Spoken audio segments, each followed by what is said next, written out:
గ్రూప్‌లో ఉన్న ప్రతి ఒక్కరికి ప్రైజ్ లార్డ్ అండి. దేవుని నామం పేరట మీ అందరికీ వందనాలు. ఈ అవకాశం ఇచ్చిన మా చిన్నాన్నగారు కూడా దేవుని నామం పేరట వందనాలు. నా వాయిస్ వినిపిస్తుంది కదా చిన్న? ఓకేనన్నా. ఆ! దేవుని నామం పేరట వందనాలు. గ్రూప్‌లో ఉన్న ఆంధ్రే పాస్టర్ గారికి కూడా వందనాలు. సంఘ సభ్యులందరికీ, జాయిన్ అయిన ప్రతి ఒక్కరికి దేవుని నామం పేరట వందనాలు తెలియజేసుకుంటున్నాను. ఈరోజు వాక్యాన్ని ప్రారంభించుకుందాం. ప్రియులారా, వాక్యాన్ని ప్రారంభించుకునే ముందు ఒక విషయాన్ని మీతో చర్చించాలని ఆశపడుతున్నా.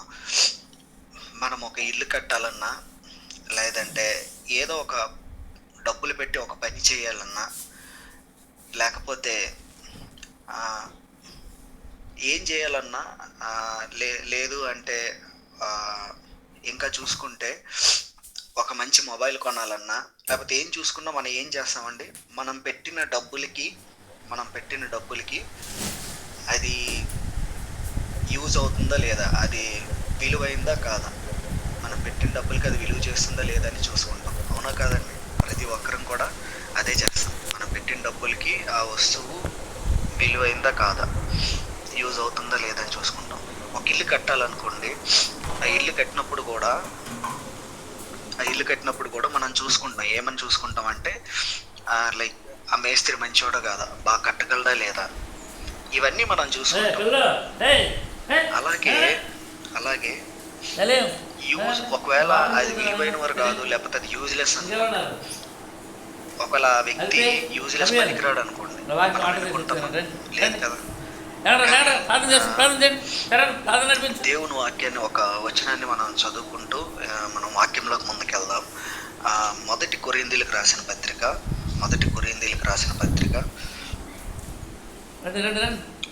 మొదటి అధ్యాయము 26, 27, 29 వచనాలు. మొదటి కొరింథీయులకు రాసిన పత్రిక మొదటి అధ్యాయము 26, 27, 29 వచనాలు నేను చదువుతాను, జాగ్రత్తగా వినండి.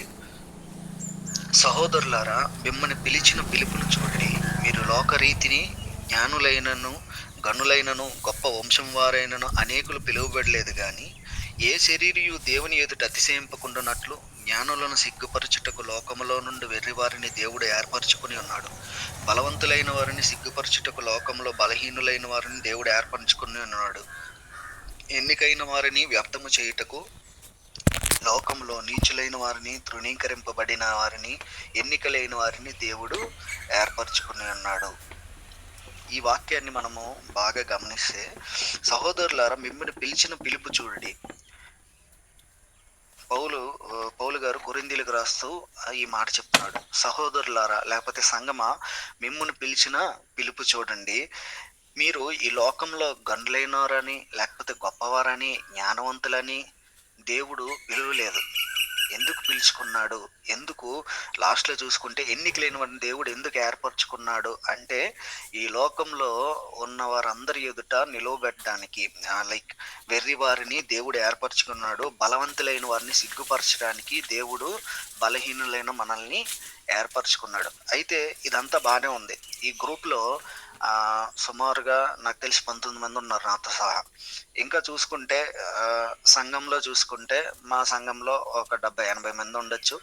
ఇంకా చూసుకుంటే దేవుడు బిడ్డలుగా అనేక మంది ఈ లోకంలో ఉన్నారు. అయితే ఈ వచనం పట్టుకొని మనము మాట్లాడుకుంటే, దేవుడు అందరినీ పిలుచుకున్నాడు.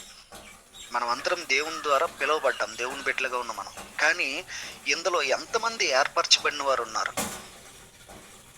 మరొకసారి ఈ వచనాన్ని చాలామంది తప్పుగా అర్థం చేసుకుంటారు, లేకపోతే చాలామంది వేరే విధంగా అర్థం చేసుకుండొచ్చు. ప్రియులారా, మరొకసారి నేను చెప్తున్నాను, దేవుని బిడ్డలుగా చాలామంది ఉన్నారు, చాలామంది పిలువబడ్డారు.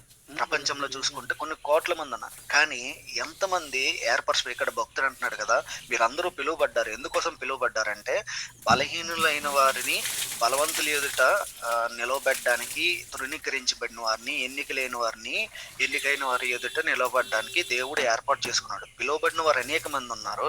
కానీ ఎంతమందిని దేవుడు ఏర్పాటు చేసుకుంటాడు? ఒకసారి ఆలోచించాలి. అందరినీ దేవుడు తన పని కోసం ఏర్పరచుకున్నాడా? ఒకసారి మనము ఆలోచన చేయాలి. ఎన్నిక లేని వారిని దేవుడు ఏర్పరచుకున్నాడు. పిలువబడ్డారు. ఈ వచనాలన్నీ చదువుతున్నప్పుడు మనకు బాగా అనిపిస్తది. కానీ దేవుడు ఎలాంటి వారిని ఏర్పరచుకుంటాడు అనేది కూడా మనం ఒకసారి ఆలోచన చేయాలి తన పని నిమిత్తము. ప్రియులారా, బాప్తిసం తీసుకున్న ప్రతి ఒక్కరూ దేవుడు ఏర్పరచుకున్న వ్యక్తే, కాదనడం లేదు. కానీ అందులో ఎంతమంది దేవుని కృపను పొందుకుంటూ దేవుని పనిలో సాగగలుగుతున్నారు, లేకపోతే దేవుని కృపను పొందుకుంటూ దేవుని పనిలో ఉన్నతంగా జీవించగలుగుతున్నారు, లేకపోతే ఎంతమంది దేవుని యొక్క ఆత్మను పొందుకుంటూ దేవుని పని చేయగలుగుతున్నారు. ఈ ఏర్పరచబడిన వాళ్ళలో, ఈ పిలువబడిన వారిలో, ఈ అనేక మందిలో ఎంతమంది నిలవబడగలుగుతున్నారు ఈ భక్తి జీవితంలో? ఒకసారి మనందరం ఆలోచన చేయాలి. మనం దేవుణ్ణి నమ్ముకొని చాలా సంవత్సరాలు అయి ఉండొచ్చు, దేవుణ్ణి తెలుసుకుంటూ చాలా సంవత్సరాలు. నాకు తెలిసి ఇక్కడ నాకన్నా భక్తి పరులు ఈ గ్రూప్లో చాలా మంది ఉండొచ్చు, లేకపోతే మనందరికన్నా భక్తి పరులు బయట చాలా మంది ఉండొచ్చు. కానీ ఎంతమంది దేవుని కృపను లేకపోతే దేవుని ఆత్మను పొందుకుంటూ ఏర్పరచబడిన వారుగా, పిలువబడిన వారుగా దేవుని సేవలో బలంగా సాగుతున్నారు? ఎలాంటి వారిని దేవుడు ఏర్పాటు చేసుకుంటాడు అనేది ఈరోజు మన అంశం. ఈ అంశానికి వెళ్ళే ముందు నేను మీకు ఒక సందర్భాన్ని పరిచయం చేయాలని ఆశపడుతున్నాను. ఎలాంటి వారిని దేవుడు ఏర్పాటు చేసుకుంటాడు? ఈ అంశానికి వెళ్ళే ముందు నేను మీకు ఒక సందర్భాన్ని పరిచయం చేయాలని ఆశపడుతున్నాను. ప్రియులారా, దేవుడు నిలబెట్టాలి అనుకుంటే ఎలాంటి వారినైనా నిలబెట్టగలడు. అందులో ప్రపంచమంతా, లోకమంతా ఒకటై వద్దనుకున్నా సరే, దేవుడు సంకల్పం ఉంటే, లేకపోతే దేవుడు ఫిక్స్ అయితే, నేను ఈ వ్యక్తిని నిలబెట్టాలి అని ఫిక్స్ అయితే దేవుడు ఖచ్చితంగా నిలబెట్టగలడు. దానికి ప్రపంచమంతా ఒకవైపు ఉన్నా దేవుడు మాత్రం ఆ వ్యక్తిని నిలబెట్టాలనుకుంటే, ఆ వ్యక్తికి వ్యతిరేకంగా ఉన్నా సరే, ప్రపంచమంతా దేవుడు నిలబెట్టాలనుకుంటే ఖచ్చితంగా దేవుడు నిలబెడతాడు. అయితే దేవుడు ఎలాంటి వారిని నిలబెడతాడు అనేది ఈరోజు మనం మాట్లాడుకుందాం. అందులో ఆ వాక్యానికి వెళ్ళే ముందు ఒక సందర్భాన్ని మీకు నేను పరిచయం చేయాలని ఆశపడుతున్నాను. ఇది ఒక రకమైన వాగ్వాదం జరిగే ఈ సందర్భం అనమాట. అపోస్తుల కార్యములు 15వ అధ్యాయము. అపోస్తుల కార్యములు 15వ అధ్యాయం. బైబిల్ ఉన్న వారందరూ తీయండి. అపోస్తుల కార్యములు 15వ అధ్యాయము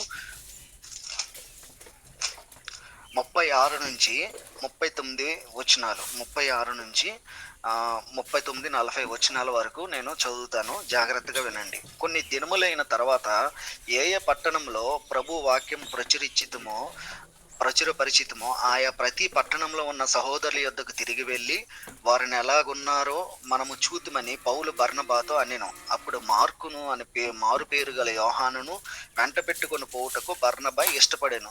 అయితే పౌలు పంపులియాలో పని కొరకు తమతో కూడా రాక తమ్మును విడిచిన వానిని వెంట పెట్టుకొని పోవుట యుక్తము కాదని తలంచెను. వారిలో తీవ్రమైన వాదము కలిగినందున వారు ఒకరిని ఒకడు విడిచి వేరైపోయారు. బర్నబా మార్కును వెంట పెట్టుకుని వాడ ఎక్కి కుప్రకు వెళ్ళాను. పౌలు శీలను ఏర్పరచుకొని సహోదరుల చేత ప్రభు కృపకు అప్పగింపున వాడై బయలుదేరి సంఘములను స్థిరపరచు సిలియా కిలియా దేశముల ద్వారా సంచారము చేర్చుండెను. ప్రియులారా, ఎంతమందికి మీలో చాలా మందికి ఈ సందర్భం తెలిసి ఉండొచ్చు. మరలా నేను గుర్తు చేస్తున్నాను, మీకు అర్థమైనట్టుగా వివరిస్తాను. ఇక్కడ అపోస్తులైన పౌలు గారు మరియు బర్నబా, వీళ్ళిద్దరు మంచి భక్తులు. వీళ్ళిద్దరు కూడా సేవలో జత పనివారు. కలిసి ఈ సందర్భం వచ్చినంత వరకు కూడా కలిసి సేవ చేశారు.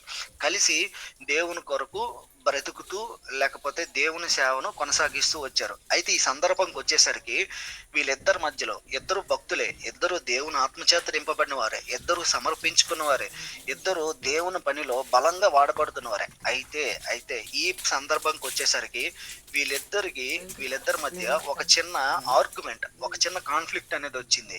ఒక చిన్న వాగ్వాదం చోటు చేసుకుంది. ఏంటి ఆ వాగ్వాదం అంటే, దేవుని సేవలో వీళ్ళు ఇంకా ముందుకు వెళ్ళడానికి వీళ్ళు కొనసాగుతున్నప్పుడు బర్నబా అంటాడు, మార్కు అని మారు పేరు గల యోహాను, అంటే మార్క్ అనే వ్యక్తిని బర్నబా వెంట పెట్టుకొని పోవాలి అనుకుంటాడు. ఈ మార్క్ అనే వ్యక్తి స్వతహాగా బర్నబాకి బంధువు. అయితే వెంట పెట్టుకోవాలని అనుకుంటాడు. అయితే పౌలు గారు వద్దంటారు. ఈ వద్దన్నందుకు వీళ్ళిద్దరి మధ్యలో ఒక తీవ్రమైన వాగ్వాదం జరుగుతుంది. ఒక తీవ్రమైన వాగ్వాదం అనేది జరుగుతూ ఉంది. ఎట్లా అంటే, నాకు తెలిసి అది పీక్ స్టేజ్కి వెళ్ళి ఉంటుంది. ఎందుకంటే ఒక తారా స్థాయికి చేరుకుని ఉంటుంది. ఒక ఇద్దరు భక్తులు దేవుని సేవలో సమస్తాన్ని విడిచిపెట్టి సమస్తాన్ని సమర్పించుకొని, బర్నబా అయితే తనకున్నదంతా ఇచ్చేశాడు దేవుని సేవ కోసం, అపోస్తుల సేవ కోసం. ఆ పౌలు అనే వ్యక్తి తన జీవితాన్ని ఇవ్వడానికి కూడా సిద్ధమైపోయి వచ్చిన వ్యక్తి. ఇద్దరు సమర్పణ కలిగిన వ్యక్తులు ఇక్కడ ఒక ఒక రకమైన వాగ్వాదానికి వచ్చేసారు, ఒక రకమైన ఆర్గ్యుమెంట్స్కి వచ్చేసారు. అయితే ఇలాంటి ఆర్గ్యుమెంట్స్కి వచ్చిన పరిస్థితుల్లో నాకు తెలిసి అక్కడ ఏమై ఉంటుందంటే, నాకు తెలిసి బర్నబా గారు అని ఉంటారు. ఏమని ఉంటారంటే, యాక్చువల్గా అపోస్తుల్లో పౌలు గారిని చేర్చుకోవడానికి వాళ్ళు ఇష్టపడరు, ఎందుకంటే పౌలు గారు తన పాత జీవితాన్ని చూసి. కానీ బర్నబా గారే దగ్గరుండి అపోస్తులైన పౌలు గారిని అపోస్తుల్లో చేర్చడానికి సహాయపడతారు. సో ఇలాంటి పరిస్థితుల్లో ఈ ఆర్గ్యుమెంట్స్ జరిగినప్పుడు ఆయన చెప్పుంటాడు ఖచ్చితంగా, నేను నీకు ఆ రోజు వాళ్ళందరూ వ్యతిరేకించారు, నేను నీ పక్షాన్ని నిలబడ్డాను, నేను నీకు సాయం చేశాను. కానీ అపోస్తులైన పౌలు గారు కూడా పాపం సమర్పించుకున్నవారే కాబట్టి ఆయన కూడా అనుంటారు. ఏమని అనుంటారంటే, లైక్ నిలబెట్టాలని దేవుడు అనుకున్నప్పుడు ఎవరినైనా నిలబెడతాడు. నువ్వు కాకపోతే ఇంకొకరి ద్వారా నన్ను నిలబెట్టాలనుకుని దేవుడు అనుకున్నాడు. కాకపోతే ఈ విధమైనటువంటి వాగ్వాదం అనేది అక్కడ జరిగి ఉంటుంది. ఎంతగా జరిగిందంటే, ఒక ఇద్దరు జత పని వారు విడిపోయారు, సెపరేట్ అయిపోయారు. ఒకరి దారి ఒకరు చూసుకున్నారు, ఇంకొకరి దారి ఇంకొకరు చూసుకున్నారు. కారణం ఇక్కడ ఏంటంటే ఒక వ్యక్తి కోసం. ఆ వ్యక్తి పేరే మార్కు. ఈ మార్కు గారిని పౌలు గారు తృణీకరించలేదు. ఒక విధంగా చెప్పాలంటే ఆ సందర్భంలో పౌలు గారు ఏమనుకున్నారంటే, మార్క్ అనేవారు యూజ్లెస్. ఆ సందర్భంలో పౌలు గారు వాగ్వాదం విడిపోయేంత వరకు వెళ్ళిందంటే దాని కారణం మార్కు గారు వద్దు, అతను ఈ పనికి పనికిరాడు. లేకపోతే ఆ సమయంలో పౌలు గారు మార్క్ అనే వ్యక్తిని తృణీకరించాడు. కారణం ఏమై ఉండొచ్చు? పౌలు గారు ఊరికే తృణీకరించారా అంటే లేదు. కారణం ఏమై ఉండొచ్చు అంటే, అపోస్తుల కార్యములు 13వ అధ్యాయము 13వ వచనంలో చాలా స్పష్టంగా ఉంటుంది. అపోస్తుల కార్యములు 13వ అధ్యాయం 13వ వచనంలో చాలా స్పష్టంగా ఉంటుంది. తరువాత పౌలును అతనితో కూడా ఉన్నవారిని కూడా వాడ ఎక్కి పాపు నుండి బయలుదేరి పుంపులీలను పెరిగేకి వచ్చిరి. అచ్చట యోహాను వారిని విడిచిపెట్టి యెరూషలేమునకు తిరిగి వెళ్ళాను. అక్కడ యోహాను వారిని విడిచిపెట్టి యెరూషలేమునకు తిరిగి వెళ్ళా. ఆ యోహాను ఎవరో కాదు, ఈ మార్కు అని మారు పేరు గల యోహాను. ప్రియులారా, ఒక ఇద్దరు భక్తులు విడిపోయారు ఈ వ్యక్తి కోసం. ఒక వ్యక్తి ఏమో ఈయన్ని వెంట పెట్టుకుని వెళ్తా అన్నాడు ఒక భక్తుడు, ఇంకో భక్తుడేమో ఈ భక్తుడు వేస్ట్, యూజ్లెస్, తృణీకరించాడు, ఈ పనికి రాడు అని నిర్ణయించుకున్నాడు. కారణం లేకపోలేదు. కారణం ఏమైందంటే, వాళ్ళు దేవుని సేవలో ఇంకా ముందుకు వెళ్తున్నప్పుడు ఒక ఏరియాకి వచ్చి ఒక మిషన్ అనేది వాళ్ళు పెట్టుకున్నారు. ఆ ప్రాంతానికి వెళ్ళి, ఆ ప్రాంతాలన్నిటికి వెళ్ళి దేవుని సువార్త చేయాలి. మీరు 13, 14, 15, 16, 17 అధ్యాయాలు చదివితే మీకు క్లియర్గా అర్థమవుతుంది. ఒక మెషిన్ పెట్టుకున్నారు. ఆ మెషిన్ పెట్టుకున్నప్పుడు మీరు ఒకటి గుర్తుపెట్టుకోండి. ఇప్పుడు మనం ఒక దగ్గరికి సువార్తకి వెళ్ళాలనుకున్నప్పుడు దేవుని పని అక్కడ జరిగించాలన్నప్పుడు మనం ఒక టీం అనుకున్నాం. ఏంటి టీము? వాక్యం చెప్పేవారు ఒకరు, పాటలు పాడేవారు ఒకరు, లేకపోతే వాయిద్యాలు వాయించేవారు ఒకరు, లేదు అంటే కరపత్రాలు పంచిపెట్టేవారు ఒకరు, ఇంటింటికి వెళ్ళి దేవుడి మాటలు చెప్పగలిగే బ్యాచ్ ఒకరు. సో ఇలాగా ఒక్కొక్కరికి ఒక్కొక్కటి షేర్ అయ్యింది. ఏంటి, వాళ్ళందరిని తీసుకెళ్ళడానికి, వాళ్ళందరూ మంచి చెడ్డలు చూసుకునేవారు ఒకరు. సో వీళ్ళు చాలా లాంగ్ ప్లాన్ వేసుకున్నారు. చాలా లాంగ్ మెషిన్ ఇది. ఒక పెద్ద ప్లాన్ వేసుకొని ఆ దేవుని సేవ జరిగించడానికి ఒక ప్రణాళికతో వీళ్ళు బయలుదేరినప్పుడు వీళ్ళరా మనం కూడా అలానే వెళ్తున్నప్పుడు మధ్యలో మన టీంలో మనం సువార్తకి వెళ్తున్నప్పుడు ఈ మధ్యలో ఎవరైనా విడిచిపెడితే మనకి కోపం వస్తుందా రాదా? అది తప్పు కాదు కదా. కానీ ఇక్కడ పౌలు గారికి కూడా అదే కోపం వచ్చింది. ఏంటంటే ఒక ప్రణాళిక, ఒక లాంగ్ మెషిన్ పెట్టుకున్నారు. మీరు మళ్ళీ చెప్తున్నా 13, 14, 15, 16, 17 అధ్యాయాలు చదివితే మీకు అర్థం. వీళ్ళు ఒక లాంగ్ మెషిన్ పెట్టుకున్నారు. ఈ లాంగ్ మెషిన్ పెట్టుకున్నప్పుడు ఆ లాంగ్ మెషిన్లో లేదంటే ఆ పెద్ద ప్రణాళిక వేసుకున్నారు దేవుని పని కోసం. ఆ ప్రణాళికలో ఈయన ఏం చేశాడంటే మధ్యలో విడిచిపెట్టి వెళ్ళిపోయాడు. కారణాలు ఏమై ఉండొచ్చు అంటారు? చాలా ఉండొచ్చు. మరలా తను యెరూషలేంకి తిరిగి వెళ్ళిపోయాడు. ఎక్కడి నుంచి వచ్చాడు అయితే అక్కడికే వెళ్ళిపోయాడు. కారణం ఏమై ఉండొచ్చు అంటే చాలా విషయాలు ఉండొచ్చు. నేను కూడా సెర్చ్ చేసినప్పుడు చాలా విషయాలు కారణాలు ఉండొచ్చు. ఒకటి, అపోస్తులు అపోస్తులతో కలిసి సేవ చేయడం అనేది చాలా కష్టం. అపోస్తులతో కలిసి సేవ చేయడం అనేది చాలా కష్టం. అంతకు తోడు బర్నబా, పౌలు గారు లాంటి వ్యక్తులతో కలిసి సేవ చేయడం చాలా కష్టం. ఎందుకు అంటే ఒక పక్క బర్నబా తన పేరుకి చుట్టమే కావచ్చు కానీ తన ఆత్మీయ జీవితం చూసుకుంటే దేవుని కోసం తనకున్నదంతా సమర్పించిన వ్యక్తి. అపోస్తుల సేవ కోసం తన దగ్గర ఉన్నదంతా సమర్పించిన వ్యక్తి. ఇంకో పక్క పౌలు గారిని చూసుకుంటే దేవుని సేవ కోసం ఏమైపోయినా పర్లేదు అన్న వ్యక్తి. ఇలాంటి భక్తులతో కలిసి సేవ చేయాలంటే నిజంగా చాలా గట్స్ ఉండాలి. నిజంగా చాలా గట్స్ ఉండాలి. ఈ విషయాన్ని నేను మీకు బాగా ఎందుకు వివరిస్తున్నానంటే ఇంకా మనం ముందుకు వెళ్తున్నప్పుడు దేవుని వాక్యం మనం ముందేది ఏమైతే చదువుకున్నామో దానికి ఇది రిలేటెడ్గా ఉంటుంది. సో అలాంటి వ్యక్తులతో సేవ చేయాలంటే చాలా గట్స్ ఉండాలి. ఈయన ఒకటి భయపడి ఉండాలి, లేదు అంటే ఇంత లాంగ్ మిషన్ మన వల్ల కాదు అనుకొని మధ్యలో వెళ్ళిపోయి ఉండాలి. కానీ ఏదైతేనే ఏంటి వాళ్ళ యొక్క ప్రణాళిక ఒకటి వేసుకుంటే దాని మధ్యలో ఈయన వెళ్ళిపోవడం అనేది జరిగింది. సో ఎప్పుడైతే వెళ్ళిపోయాడో అది పౌలు గారికి మనసులో బాగా ఉండిపోయింది. వీళ్ళ ప్రణాళిక ప్రకారం ఒక ప్రాంతానికి వచ్చి అక్కడ వీళ్ళు అనుకున్న పని ముగించారు. ముగించినప్పుడు మరలా ఇంకో ప్రాంతానికి వెళ్తున్నప్పుడు అప్పుడు ఈ డిస్కషన్ అనేది వచ్చింది. బర్నబా గారు నేను మార్కుని వెంట పెట్టుకుని వెళ్తానంటే పౌలు గారు అంగీకరించలేదు. సో ఎప్పుడైతే అంగీకరించలేదో వీళ్ళిద్దరి మధ్యలో వాగ్వాదం అయిపోయింది. ఈ వాగ్వాదం అయిపోయి ఇటోలటు ఒకరొక పక్క ఇంకో పక్కకి వెళ్ళిపోయారు. ఇక్కడి వరకు మనకు బాగానే అర్థమైంది. ఇక్కడ వరకు ఏం జరిగిందో మనకు అర్థమైంది. అయితే ఇక్కడ మార్క్ అనే వ్యక్తి వల్ల ఈ వాగ్వాదం అనేది జరిగింది. మార్క్ అనే వ్యక్తి ఎందుకు వెళ్ళిపోయాడు కూడా మనం అనుకున్నాం. అయితే మీకు నేను కొన్ని వచనాలు చూపించాలని ఆశపడుతున్నాను. ప్రియులారా, 2 తిమోతికి రాసిన పత్రిక మీరు తీస్తే 2 తిమోతికి రాసిన పత్రిక 4వ అధ్యాయం 11వ వచనంలో చూసుకుంటే లోకా మాత్రమే నా యొద్ద ఉన్నాడు, మార్కును వెంట పెట్టుకుని రమ్ము, అతడు పరిచారము నిమిత్తము నాకు ప్రయోజనకరమైన వాడు. మరొకసారి నేను చదువుతున్నాను. అపోస్తలుడైన పౌలు గారు తిమోతికి రాస్తూ తన 2వ పత్రికలో ఏమని రాస్తున్నారంటే, లోకా మాత్రమే నా యొద్ద ఉన్నాడు, మార్కును వెంట పెట్టుకుని రమ్ము, అతడు పరిచారము నిమిత్తము నాకు ప్రయోజకరమైన వాడు. ఇంకో వచనాన్ని కూడా మీకు నేను చూపించాలి ఆశపడుతున్నాను. 1 పేతురు రాసిన మొదటి పత్రిక 5వ అధ్యాయము 13వ వచనంలో చూసుకుంటే, పేతురు రాసిన మొదటి పత్రిక 5వ అధ్యాయం 13వ వచనంలో చూసుకుంటే, బబులోనులో మీ వల్ల ఏర్పరచబడిన ఆమెయు నా కుమారుడైన మార్కును మీకు వందనములు చెప్పుచున్నారు. ప్రియులారా, ఎందుకు ఈ వచనాలు చదివించానంటే ఇప్పటి వరకు మనము ఒక కాన్సెప్ట్ అనేది మనకు అర్థమైంది. ఏంటంటే అపోస్తలుడైన పౌలు ఈ మార్కుని తృణీకరించాడు. అపోస్తలుడైన పౌలు ఈ మార్కు వ్యర్థం అనుకున్నాడు. అపోస్తలుడైన పౌలు ఆ సందర్భంకి వచ్చేసరికి ఈ మార్కు యూజ్లెస్ అనుకున్నాడు. అయితే ఎందుకు అనుకున్నాడు అంటే దానికి రీజన్ కూడా ఉంది. ఊరికే అనుకోలేదు. వాళ్ళు ఒక ప్రణాళిక వేసుకున్నప్పుడు దాన్ని మధ్యలో నుండి వెళ్ళిపోయాడు వీళ్ళందరినీ విడిచిపెట్టి. ఇక్కడ వరకు దీనికోసం 2 భక్తులు విడిపోయారు, ఒకరి ద్వారా ఒకరు చూసుకున్నారు. అయితే మళ్ళీ తిరిగి ఇప్పుడు మనం చదువుతున్న వచనాల్లో ఏముందంటే ఆ సందర్భం అయిపోయిన తర్వాత మరలా అపోస్తలుడైన పౌలు ఏమన్నాడంటే, లోక నా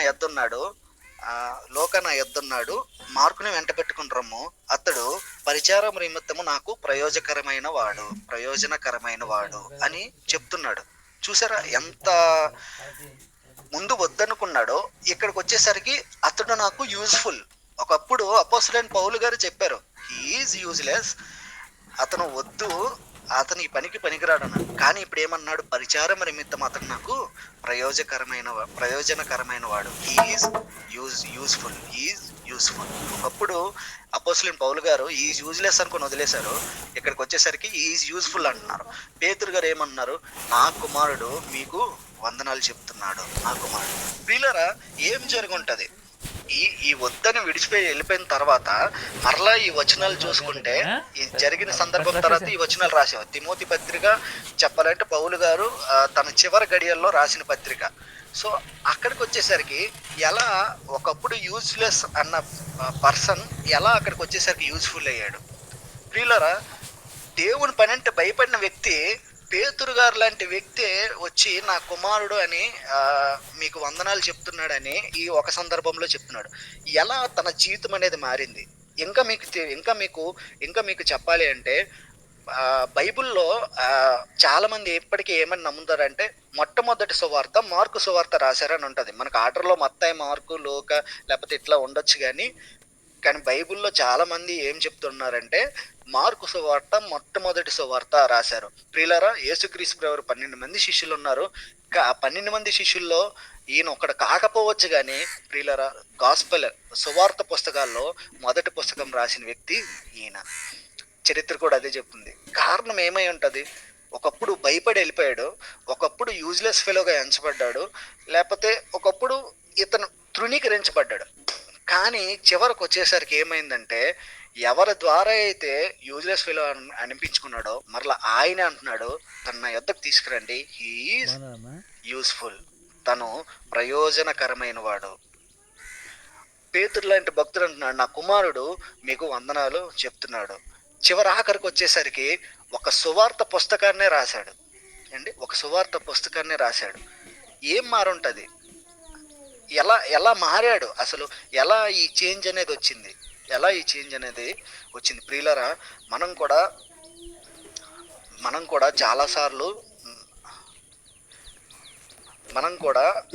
చాలాసార్లు ఇలాంటి పరిస్థితులు మనం అబ్జర్వ్ చేసి ఉంటాం. అయితే మనం ఒకటి చేయాలి, మార్కు గారి జీవితాన్ని కొంచెం డీప్గా మనము స్టడీ చేయాలి. ఈ సందర్భంలో నేను చెప్పగదలుచుకున్నదే, ఒకప్పుడు యూజ్లెస్, ఇప్పుడు యూజ్ఫుల్. ఒకప్పుడు నిష్ప్రయోజనకరమైన వాడు, ఈరోజు ప్రయోజనకరమైన వాడుగా మారాడు.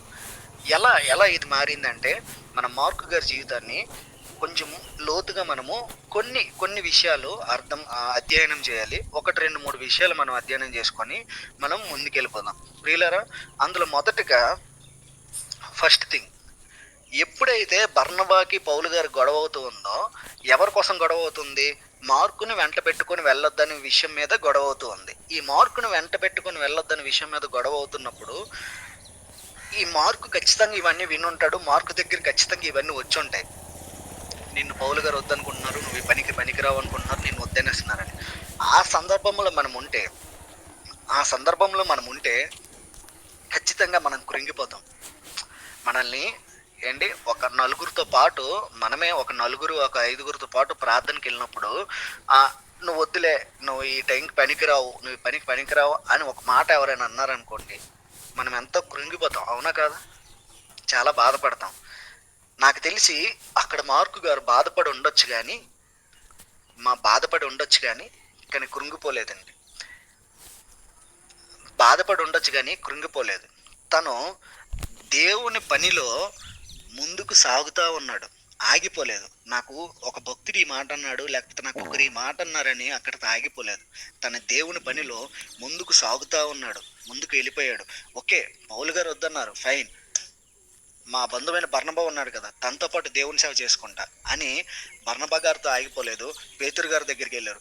పేతురు గారు కూడా ఆషామాషి వ్యక్తి అని కాదు, తను కూడా దేవుని కోసం సమర్పించుకున్నాడు. ప్రియులరా, అపోస్తుల సేవ మనందరం కూడా చెప్పాలంటే దేవుని సంఘం నడిపించిన వారు కానీ, లేకపోతే దేవుని పనిలో బాగా బలంగా పనిచేస్తున్న వారు కానీ బాగా అర్థమై ఉండాలి. అపోస్తుల సేవ అంటే సమర్పణతో కూడుకున్నది. సమస్తాన్ని సమర్పించుకొని, సమస్తాన్ని నష్టంగా ఎంచుకొని, ప్రాణాన్ని సైతం వెనకాడకుండా దేవుని సేవ చేసిన వారు. అందులో అది ఒక భక్తుడు ఈ భక్తుడు అని కాదు, అందరు కూడా ప్రాణాలను సైతం వెనుతీయకుండా దేవుని కోసం పనిచేసిన వారు.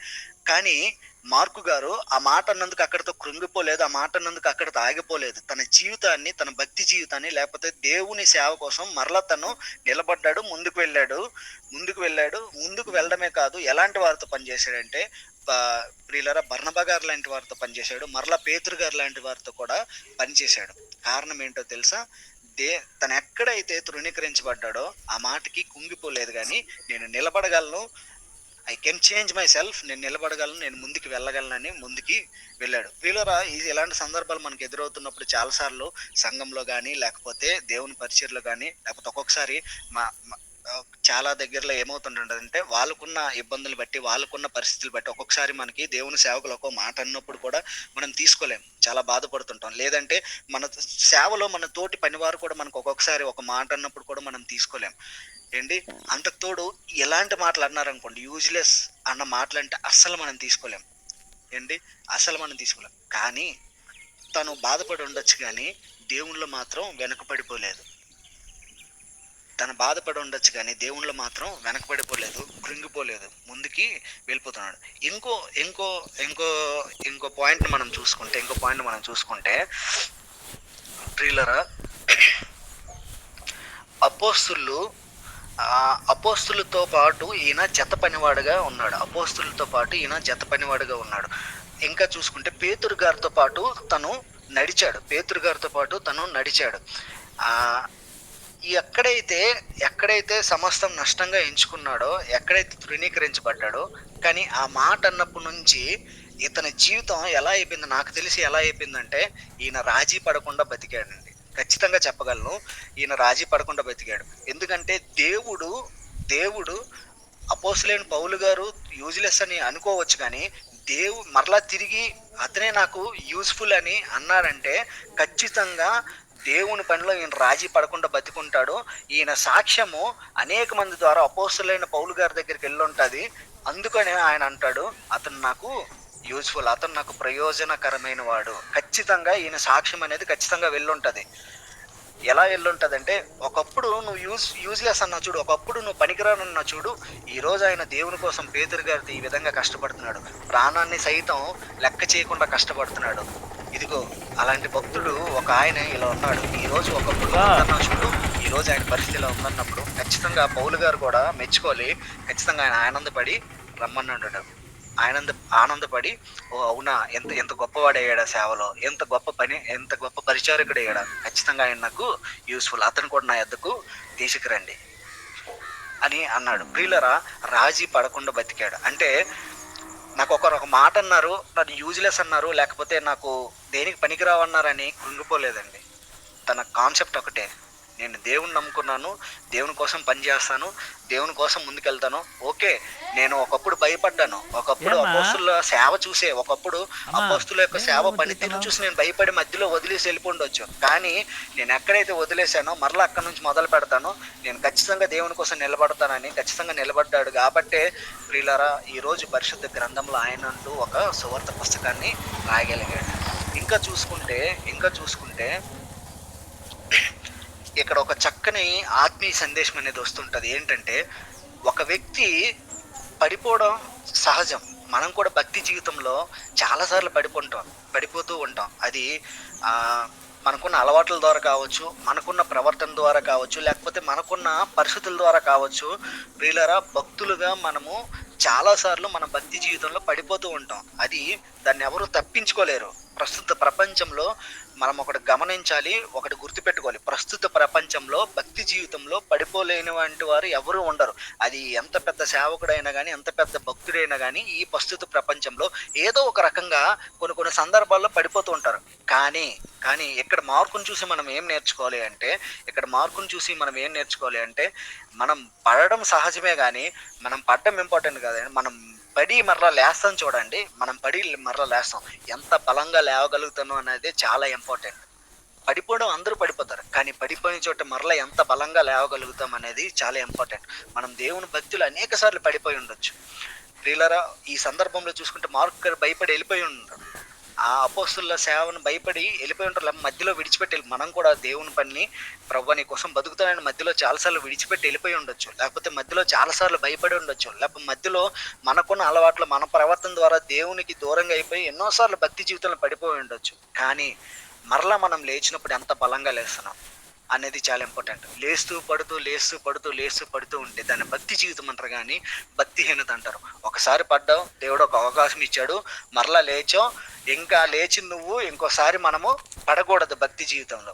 మార్కు ఆ విధంగా బతికాడు కాబట్టి ఒకప్పుడు is useless, now is useful. ఒకప్పుడు నిష్ప్రయోజనకరమైన వాడు, కానీ ఇప్పుడైతే ప్రయోజనకరమైన వాడుగా ఎంచబడ్డాడు. కారణం ఏంటో తెలుసా? తను పడ్డాడు, తను మధ్యలో వదిలేసి వెళ్ళిపోయాడు, కానీ మరలా పడిన చోటే మరలా నిలబడ్డాడు. నిలబడిన వ్యక్తి మరలా తిరిగి పడిపోలేదు. చివరి వరకు ఎంత బలంగా నిలబడ్డాడంటే వీళ్ళ దేవుడి కోసం యాగమైపోయినంత బలంగా నిలబడ్డాడు. That's how. అందుకే అందుకే ప్రియులారా, తృణీకరించబడిన వారిని, ఎన్నిక లేని వాడిని, ఒక సందర్భంలో ఆయన ఎన్నిక లేనివాడు, ఒక సందర్భంలో ఆయన తృణీకరించబడినవాడు, ఒక సందర్భంలో బలహీనుడిగా ఎంచబడ్డాడు. కానీ అదే వ్యక్తి ఈ రోజు మనందరి ముందు బలవంతుడుగా, ఎన్నికైన వాడుగా, ఏర్పాటు చేసబడిన వ్యక్తిగా ప్రియులారా మన ముందు నిలబడ్డాడు. కారణం ఏంటో తెలుసా? తను పడిపోయాడు, మరలా నిలబడ్డాడు. నిలబడిన వ్యక్తి మరలా పడిపోలేదు, చివరి వరకు అంతే బలంగా నిలబడ్డాడు. ఇలా చూసుకుంటే ఇవన్నిటిని బట్టి అందుకు అపోస్తలుడైన పౌలు గారు అంటున్నారు, అతను నాకు ప్రయోజనకరమైన వాడు, అతను నా యొద్దకు తీసుకురండి. ఒకప్పుడు నేనే వద్దన్నాను, తీసుకురండి. Now he useful. అందుకే పేతురు గారు అంటాడు, నా కుమారుడు మీకు వందనాలు చెప్తున్నాడు. అందుకోసమే పరిశుద్ధ గ్రంథంలో ఒక సువార్తని, మార్కు సువార్తని, మొట్టమొదటి సువార్తని రాయగలిగాడు. చూసారా? ఒకప్పుడు useless, now he is useful. నిష్ప్రయోజనకరమైన వాడు ప్రయోజనకరమైన వాడుగా మారాడు. ఇలా ఇతనే కాదండి, మీరు ఫిలోమోనుకు రాసిన పత్రిక అక్కడ ఫిలోమోనుకు రాసిన పత్రిక 1వ అధ్యాయం 8-11 వచనాలు, 8-11 వచనాలు చూసుకుంటే అక్కడ ఒనేసిము అనే భక్తుడు ఉంటాడు. అక్కడ కూడా పౌలు గారు ఇదే ప్రస్తావన వాడతారు. ఫిలోమోనుకు రాసిన పత్రిక 1వ అధ్యాయం 1వ అధ్యాయం ఉంటది. 8-11 వచనాల్లో ఈ ఒనేసిము అనే వ్యక్తి ఉంటాడు. ఏమన్నా పౌలు గారు సంబోధిస్తారంటే, మునుపట అతను నిష్ప్రయోజనకరమైన వాడు, కానీ ఇప్పుడైతే ఆయన ప్రయోజనకరమైన వాడు. ఎవరు ఈ ఒనేసిము అంటే, ఇంతకుముందు ఫిలోమోను దగ్గరే ఉన్నారు, అతని దగ్గర నుంచి పారిపోయాడు. అలా మీరు చదువుతూ ఉంటే అతని దగ్గర నుంచి అతను ఏదో దొంగతనం చేసి పారిపోయాడు, చెరసాల్లో ఉన్నాడు. చెరసాల్లో పౌలు దగ్గరికి చేరాడు. అప్పుడు పౌలు భక్తుడు ఈ మాట చెప్తున్నాడు, ముందు ఇతను నిష్ప్రయోజనకరమైన వాడే, బట్ ఇప్పుడు చూసుకుంటే ఈయన ప్రయోజనకరమైన వాడు. కారణం ఏంటో తెలుసా? ఈ భక్తులందరి జీవితాలు చూసుకుంటే ప్రియులరా, మునుపట నిష్ప్రయోజకమైన వారే, కానీ ఇప్పుడైతే ప్రయోజనకరులుగా మార్చబడ్డాడు. ఈ మాటలన్నీ మనం ధ్యానించినప్పుడు ఒకటి గుర్తుపెట్టుకోవాలి, దేవుని సంకల్పం ఉంది అంటే దేవుడు ఎవరినైనా నిలబెట్టగలడు. నిలబెడతాడా ఏంటి? ఎవరు పెడతాడు? నిలబెడతాడా? అన్న పనిలో, ఇంత గొప్ప విలువైన పనిలో ఎవరు దానిపోయేవాడిని నిలబెడతాడా? భక్తి ముసుగేసుకొని బాప్తిసం తీసుకున్నంత మాత్రం భక్తి ముసుగేసుకున్న వారిని నిలబెడతాడు? కాదు. ఎలాంటి వారిని నిలబెడతారో తెలుసా? మార్కు వంటి స్వభావాన్ని నిలబెడతాడు. మనలానే పడిపోయాడు, ఒకప్పుడు మార్కు కూడా తృణీకరించబడ్డాడు, కానీ ఆ సందర్భం అయిపోయిన తర్వాత తనకు అర్థమైంది, ఓకే వీళ్ళిద్దరు విడిపోవచ్చు, సందర్భం అయిపోయిన తర్వాత నేను మధ్యలో వదిలి వెళ్ళడం నా తప్పు, భయపడ్డం నా తప్పు, ఇదిగో దేవుని కోసం వచ్చి నేను దేవుని కోసమే బతుకుతాను అని మరలా బలంగా నిలబడ్డాడు. తన యొక్క విశ్వాసంలో రాజీ పడలేదు. ప్రియులారా, సమస్తాన్ని నష్టంగా ఎంచుకోవడానికి రెడీ అయ్యాడు. ప్రియులారా, ఈ రోజు మన ముందు ఒక ప్రయోజనకరమైన వ్యక్తిగా నిలబడ్డాడు. ఎస్, దేవుడు ఎలాంటి వారిని నిలబెట్టుకుంటాడంటే ఇలాంటి వారిని మాత్రమే నిలబెట్టుకుంటాడు. మనం అందరం పిలువబడిన వారమే, కానీ మనలో ఎలాంటి వారిని దేవుడు ఏర్పాటు చేసుకుంటాడంటే ఇలాంటి స్వభావాలు, ఇలాంటి క్యారెక్టరిస్టిక్స్ కలిగిన వ్యక్తుల్ని దేవుడు నిలబెట్టగలడు. ప్రియులారా, గ్రంథంలో చూసుకుంటే ఈ వాక్యాన్ని నేను ధ్యానిస్తున్నప్పుడు డానియల్ ప్రణీత్ అనే ఆయన యూట్యూబ్లో ఒక మంచి పాట రాశాడండి. స్థిరపరచువాడు, బలపరచువాడు, పడిపోయిన చోట నిలబెట్టువాడు అని. ఆ రాస్తూ ఒక 2 లైన్లు, అందులో ఒక మంచి పాటలో ఆ 2 లైన్లు రాశాడండి. చాలా మంచిగా రాశాడు. నువ్వు ఆ పాటలో ఏమని ఉంటుందంటే, ఏమైనా చేయగలవు, కథ మొత్తం మార్చగలవు. ఎస్, దేవుడు ఏమైనా చేయగలడు, కథ మొత్తం మార్చగలడు. నిష్ప్రయోజనకరమైన వారిని ప్రయోజనకరమైన వారిగా మార్చగలడు. మనం గ్రంథంలో చూసుకుంటే చాలా మంది భక్తులు ఉన్నారండి. చాలా మంది భక్తులు. ఒకప్పుడు యోసేపు తన అన్నయ్యల ఎదుట నిష్ప్రయోజనకరమైన వాడిగా ఎంచబడ్డాడు. ఒకప్పుడు యోసేపు ఐగుప్తులో బానిసత్వం చేశాడు. కానీ అదే యోసేపు ఒక దేశానికి ప్రధానిగా మారాడు. కారణం ఏంటో తెలుసా? దేవుడు ఏమైనా చేయగలడు, దేవుడు ఎలాంటి వారిని నిలబెట్టగలడు, దేవుడు యోసేపు కథ, తన జీవిత కథను మొత్తం మార్చేశాడు. దావీదు గారిని చూసుకున్నా అదే వర్తిస్తది. ఒకప్పుడు అడవిలో గొర్రెలు కాసుకునేవాడు. ఒకప్పుడు అడవిలో ప్రియులారా చూసుకుంటే తన పరిస్థితి వేరు. తన అన్నలు చాలా చులకనగా చూశారు. కడుపును తన కన్న తండ్రి చాలా చులకనగా చూశాడు. కానీ దేవుడు ఏమైనా చేయగలడు. దేవుడు దావీదు జీవిత కథను మార్చాడు. ప్రియులారా, ఒక దినాన ఒక గొప్ప రాజుగా నిలబెట్టాడు. ఈ రోజు మన ముందు ఒక గొప్ప రాజుగా, ఒక భక్తుడుగా, ఒక ఆరాధికుడిగా దేవుడు మన ముందు నిలబెట్టాడు. ఎస్, దేవుడు సమస్తము చేయగలడు. ఆయన నిష్ప్రయోజనకరమైన వారిని ప్రయోజనకరంగా మార్చగలడు. కానీ ఎప్పుడు అంటే ప్రియులారా, యోసేపును ఊరికే నించోబెట్టలేదు. దావీదు జీవిత కథను ఊరికే మార్చలేదు. యోసేపు తన పరిశుద్ధతను కాపాడుకున్నాడు, దేవుని ఎదుట నిరూపించుకున్నాడు. దావీదు తన భక్తి జీవితాన్ని కాపాడుకున్నాడు, దేవుని యొద్ద నిరూపించుకున్నాడు. కాబట్టే మార్కు గారు తన భక్తి జీవితాన్ని ఎక్కడైతే పడిపోయాడో మరలా లేచారు, దేవుని యొద్ద నిరూపించుకున్నాడు. కాబట్టే వాళ్ళందరినీ నిలబెట్టాడు. అవును, దేవుడు ఖచ్చితంగా నిలబెడతాడు. ఎలాంటి వారిని తెలుసా? ఇలా మనం దేవుని ఎదుట ఎవరైతే వారి భక్తి జీవితాన్ని నిరూపించుకుంటారో, పరిశుద్ధతలో కానీ, దేవుని పనిలో కానీ, లేకపోతే భక్తి జీవితంలో కానీ ఎవరైతే నిరూపించుకుంటారో వారిని మాత్రం దేవుడు ఖచ్చితంగా నిలబెడతారు. పిలువబడిన వారు అనేక మంది, కానీ ఏర్పాటు చేసుకున్న వారు కొంతమంది. ప్రియులారా, మరలా మన వాక్యంలోకి వెళ్ళిపోదాం. మొదటి చదువుకుంది బలవంతుల్ని మొదటి కొరింది 26. నా వాక్యాన్ని ముగిస్తున్నాను ఇది చదువుకొని. మొదటి కొరింది 1 అధ్యాయం 26-29. సహోదరులారా, మిమ్మును పిలిచిన పిలుపును చూడండి. మీరు లోకరీతి జ్ఞానులైనను గనులైనను గొప్ప వంశం వారైన అనేకులు పిలువబడలేదు, కానీ ఏ శరీరు దేవుని ఎదుట అతిశయింపకున్నట్లు జ్ఞానులను సిగ్గుపరచుటకు లోకంలో నుండి వెర్రివారిని దేవుడు ఏర్పరచుకుని ఉన్నాడు. బలవంతులైన వారిని సిగ్గుపరచుటకు లోకంలో బలహీనులైన వారు దేవుడు ఏర్పరచుకుని ఉన్నాడు. ఎన్నికైన వారిని వ్యర్థం చేయుటకు లోకంలో నీచులైన వారిని, తృణీకరింపబడిన వారిని, ఎన్నికలైన వారిని దేవుడు ఏర్పాటు చేసుకుని అన్నాడు. ఎన్నిక లేని వారిని, తృణీకరించబడిన వారిని, బలహీనులైన వారిని బలవంతులు ఎదుటి నిలబడడానికి దేవుడు ఏర్పాటు చేసుకున్నాడు. ఎలాంటి వారిని ఏర్పాటు చేసుకున్నాడు కూడా మనము తెలుసుకున్నాం. ప్రియులారా, ఈ విన్న వాక్యం దేవుడు మన వినికిడిలో దీవించి ఆశీర్వదించును గాక. ఆమేన్. ప్రభునామానికి మహిమ కలుగును గాక. ఇంతవరకు చాలా ప్రాముఖ్యమైన సంగతి మనం నేర్చుకున్నాం. దేవుడు ఎలాంటి వారిని వాడుకుంటాడు, ఎలా ఉంటే దేవుడు మెచ్చుకుంటాడు, లేక ఆశీర్వదిస్తాడు, ఇలా మంచి సంగతులు మనం సంతోష్ ద్వారా మనందరం విన్నాం. దైవ గ్రంథంలో సేవకులు కూడా ఎలా వాళ్ళ భక్తి జీవితాలు చూపించారు, దేవుని దగ్గర వాళ్ళు గుర్తింపు ఎలా పొందుకున్నారు అనేది మనం నేర్చుకున్నాం. దేవుని దగ్గర ఏదైనా గుర్తింపు పొందుకునేటట్టుగా, లేక దేవుడు ఇష్టపడేటట్టుగా, ప్రభు ఇష్టపడేటట్టుగా మనం జీవించడం అనేది ఎంతైనా అవసరం. మంచి విషయాలు మనకి అందించి ఆత్మీయంగా బలపరిచిన మరి సంతోష్ని ప్రభు దీవించి ఆస్వాదించును గాక. సంతోష్ కోసం, తన కుటుంబం కోసం ప్రార్థించండి. బెంగళూరులో ఉన్నాడు తను. మరి దేవుని సహాయము తనకి ఎల్లవెల్ల ఉండలాగానే మీ అందరూ కూడా ప్రార్థించాలని ప్రేమతో కోరుతున్నాను. Praise the lord. మంచిది. ఈ సమయంలో ప్రార్థన చేద్దాం. చివరి ప్రార్థన. మన మధ్యలో పల్లవి చెల్లెమ్మ గారు ఉన్నారు. చెల్లెమ్మ గారు ప్రార్థన నడిపిస్తారు. పల్లవి చెల్లెమ్మ గారు ప్రార్థన నడిపిస్తారు. ప్రార్థన చేసుకుందాం. ప్రైజ్ లార్డమ్మా. స్తోత్రం ప్రభా, స్తోత్రం తండ్రి. కృపాసత్య సంపూర్ణమైన నా ప్రియ పరలోక తండ్రి, నా రాజా, నా రక్షక